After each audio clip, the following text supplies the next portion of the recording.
Hello everyone, it's 1 p.m. here in Alcácer, Valencia, Spain. I am going for a walk to pick up a custom-made shirt that I ordered at a nearby printing shop.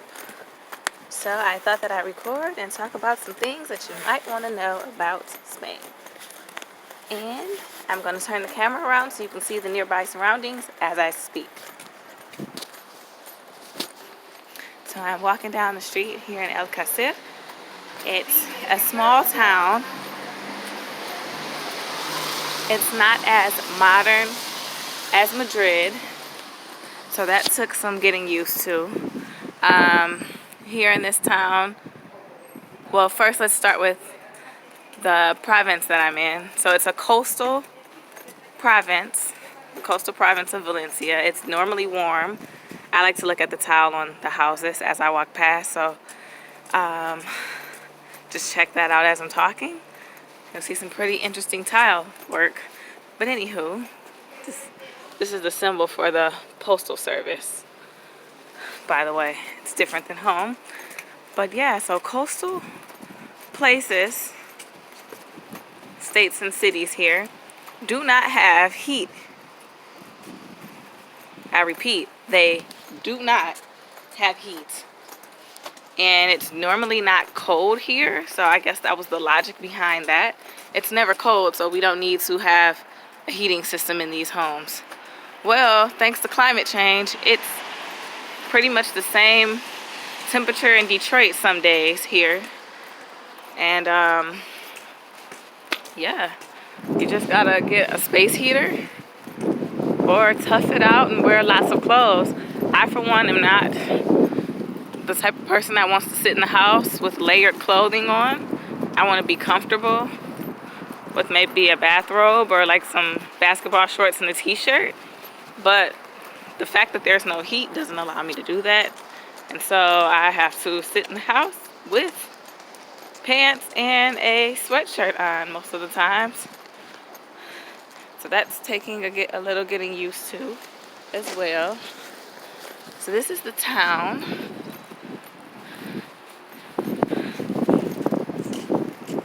A little appliance store.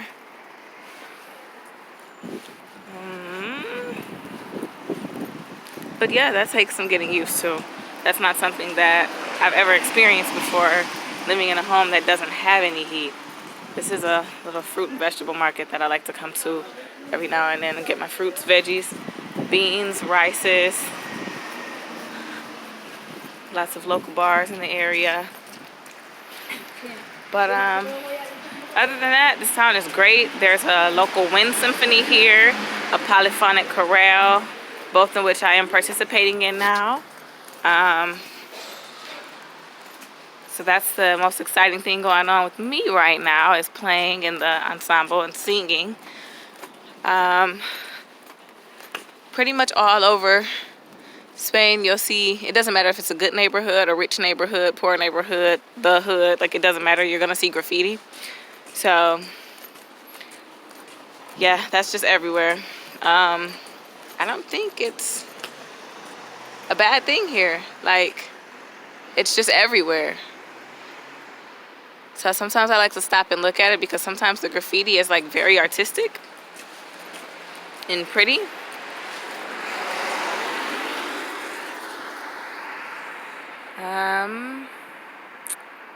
So yeah, that's another thing.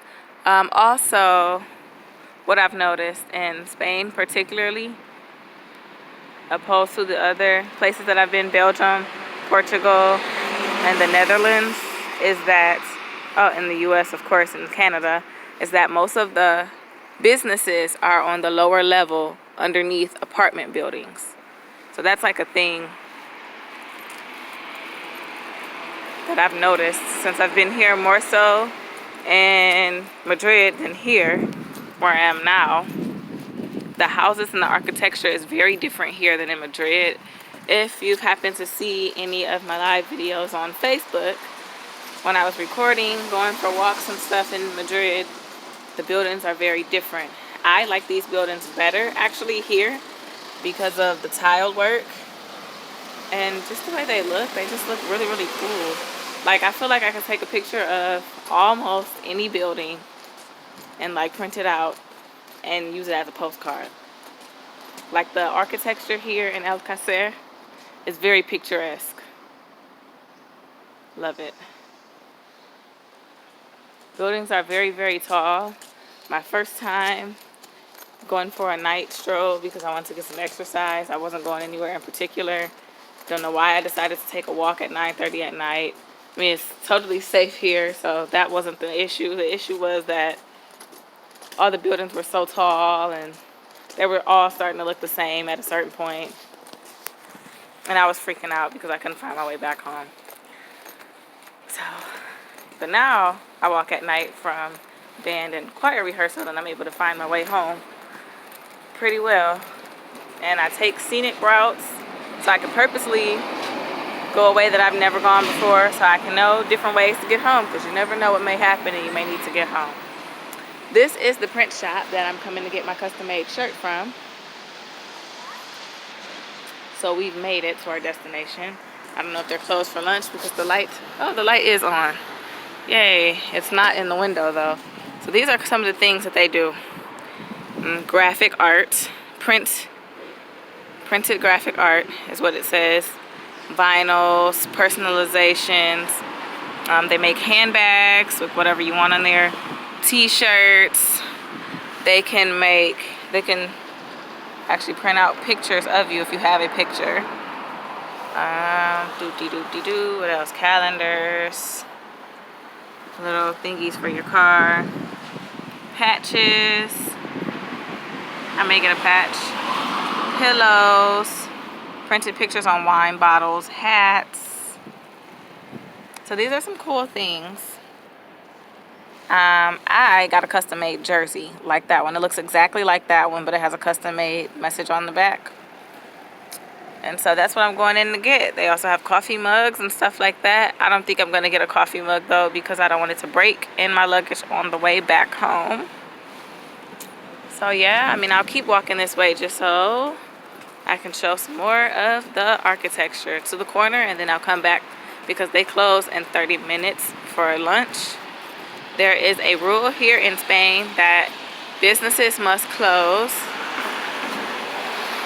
or take breaks, which usually means that everything is closed around 2 o'clock. Everything closes from 2 to like 4 or 5. Siesta, gotta love it. Sometimes it's frustrating because as an American, I'm used to things being open for long hours.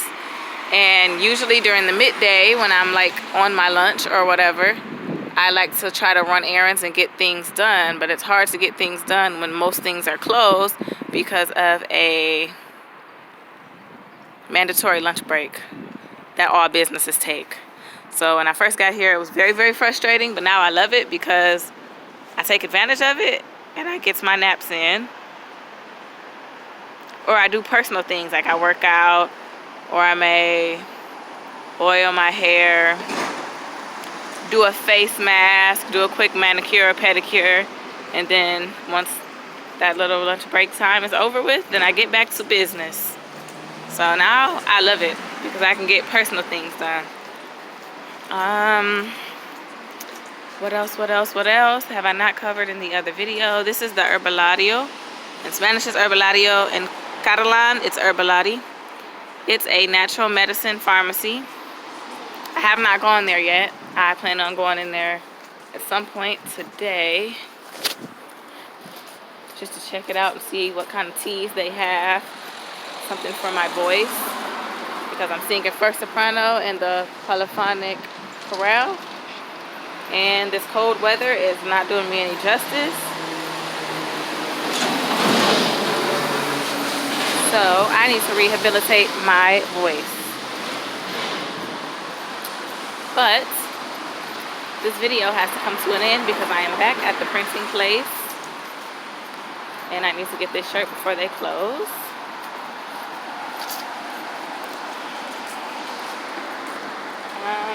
Yeah, that's pretty much it.